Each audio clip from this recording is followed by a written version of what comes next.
You are listening to the It's Your Time podcast, and I'm your host, Certified Life Coach Michelle Arnold Burke. In today's episode, I'm discussing redefining work-life balance. Welcome to the It's Your Time podcast, the podcast where busy professionals like you get the practical solutions and support you need to gain control of your schedule so you can strive to be the best in your career, but without the stress and overwhelm. If you're looking to increase your energy and decrease your stress, you are in the right place. Hello. Welcome back to the podcast, friends. Okay, today we are diving into a topic that is so real for many of you, work-life balance. And I've been getting a lot of questions about this recently, so I thought it would be a perfect topic to talk about here today. Or, I guess, topic, perhaps instead we should say the mythical unicorn that we all keep chasing, right? But what if we stopped chasing it and started redefining it? Now, stay with me here because we're going to blend some mindset coaching, which you know I love, and neuroscience, which of course you also know that I totally jam on. And I promise to keep it fun and helpful and of course real talk as we go through this. So let's get clear on the first question. Is balance even real? The idea of balance, like a perfectly even scale between work and life, honestly feels like just another way that we set ourselves up to feel like we are failing. Because have you ever had one of those days where you crush it at work, right? So you hit your quota, maybe you get the "that a girl" kind of great job email, but you forget to call your sister back, or maybe you tossed a granola at the kids for dinner, or maybe changed the dinner plans to a DoorDash option, right? Like, we've all been there, and it doesn't have to mean that anything has gone wrong. It can simply mean that we are human. So watch your self-talk when things like this happen. You, me, all of us, right? We are human.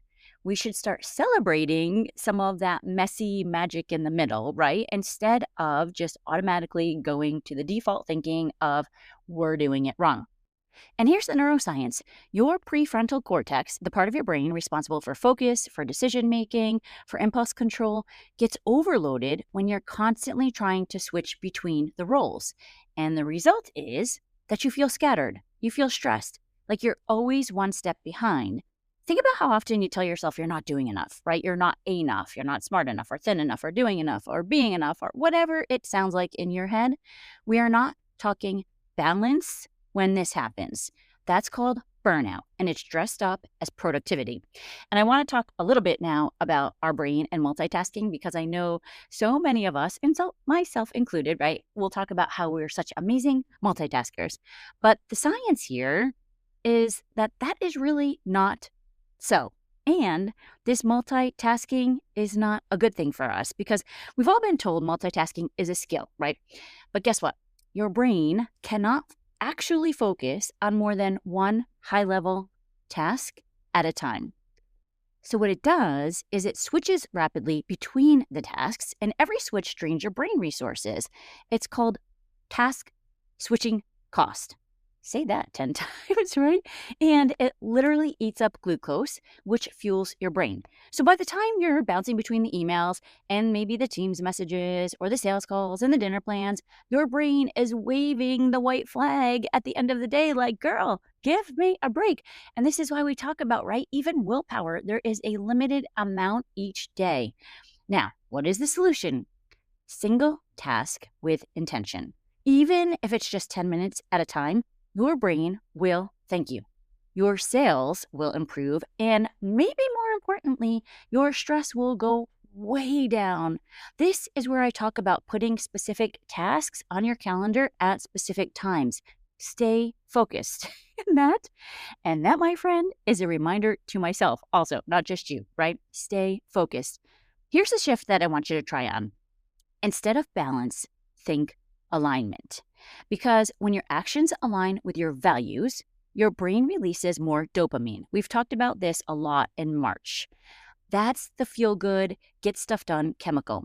So rather than obsessing over how many hours you work versus how many hours you rest, ask yourself, am I spending my energy in a way that matches what matters most to me? And some days, alignment means laser focus on your work. And other days, it means shutting that laptop down around 4 p.m. to go to your niece's dance recital. Both are wins. The goal is not equal time. The goal is intentional time. And let me pause here for a second. You need to know what your goals are. That is step one. For so many of you listening, and this was me, we're so busy trying to take care of the things at work and trying to control everyone and everything around us that we don't really fully know what we want. You need to know that answer so that you know what your intentions are on a daily basis. Because when you know your intentions, it can help you feel not so guilty. Here's the thing. When we tell ourselves that we have to do 50% at work and set these very strong boundaries and 50% at home, I think that's what makes us feel like we're doing it wrong.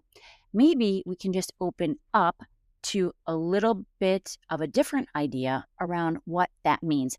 And don't get me wrong, I am not saying don't set boundaries where boundaries are needed. I'm saying set yourself up in a way that is useful for you, because that sneaky little emotion that creeps in when you're crushing your sales goals, but you haven't meal prepped or you haven't returned the family text, that feeling called guilt, it says you should be doing more.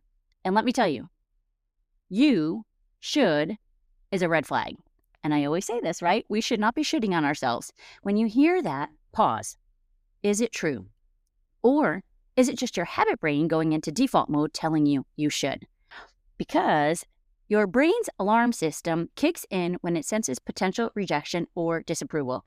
That's why we feel anxious when we think someone might be disappointed in us. But here's the truth. You are not responsible for managing everyone's emotions.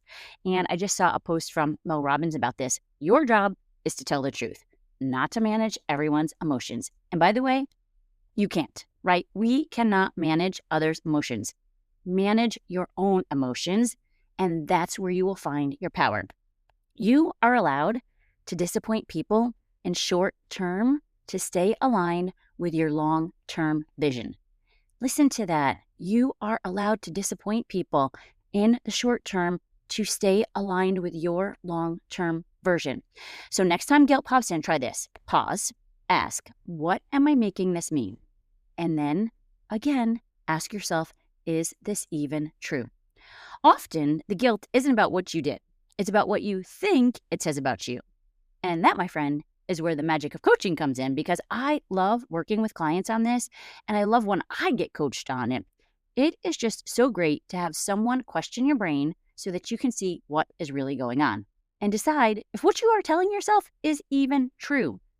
All right, so let's kind of make a shift here and talk about some practical tools. Time block by energy, not just tasks. So if you're a morning, maybe rock star, do your creative or heavy lift sales task then. Save email and admin for your lower energy time. You get more done in less time when your energy aligns with your effort. Again, we tell ourselves that we don't have time for things. Truth is, we can collapse time. When you are in flow, you get more done in a shorter amount of time. When you are in that energetic state, pay attention to what lights you up, and you'll see how much more you get done. Think about even the simplest things, right? When you're having a great time with your nieces, perhaps, and time flies, or you're at the beach and you think, where did the day go? But then you're sitting in traffic and it feels like forever. We can collapse time and build in micro moments of recovery. Even 90 seconds of slow breathing resets your nervous system.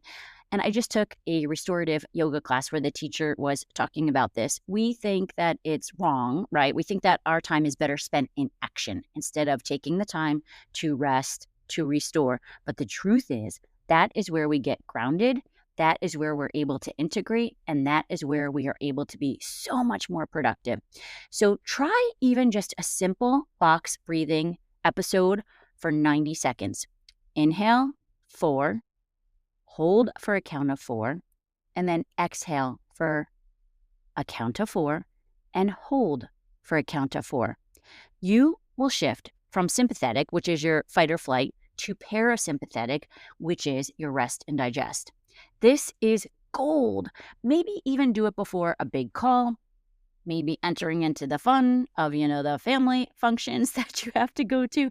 And by fun, I think about Father Brian, who used to talk about his family putting the fun in dysfunctional. We all have a little of that, right? Number 3, celebrate small wins. The brain loves rewards. Every time you recognize a small win, you strengthen your habit loop.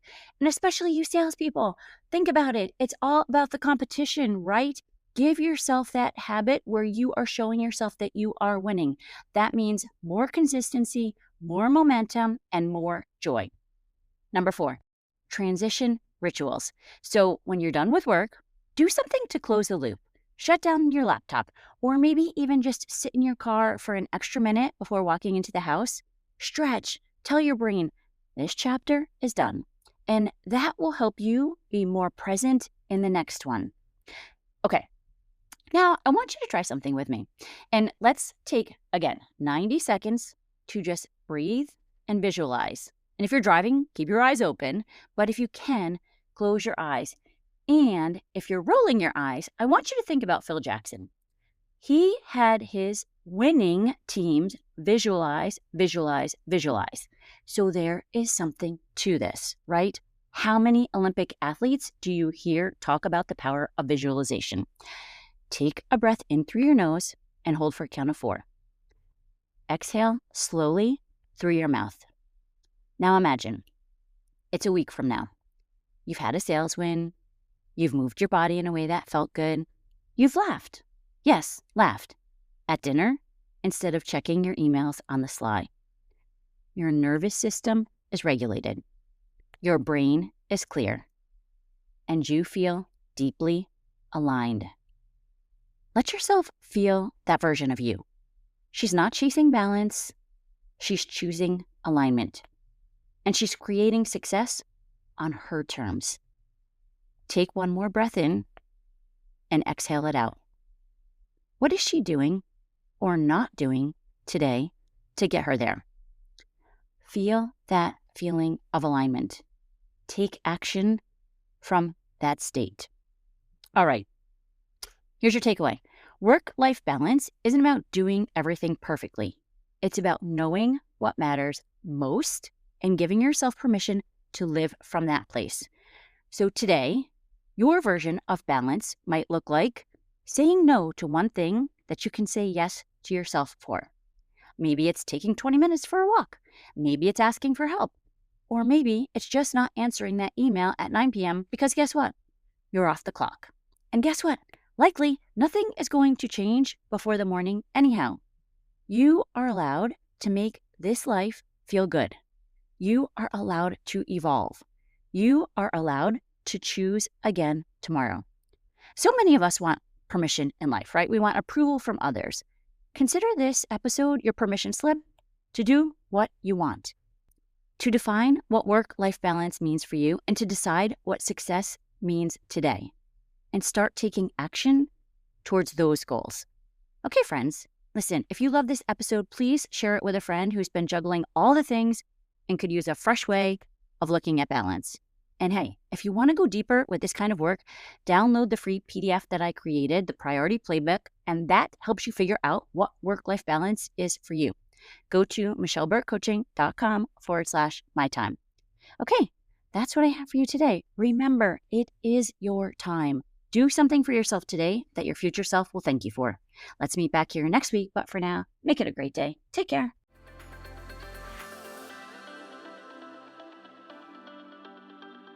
Did you know you can take this work to a deeper level with me one-on-one? Go to michelleburkecoaching.com and click on Get Started to begin.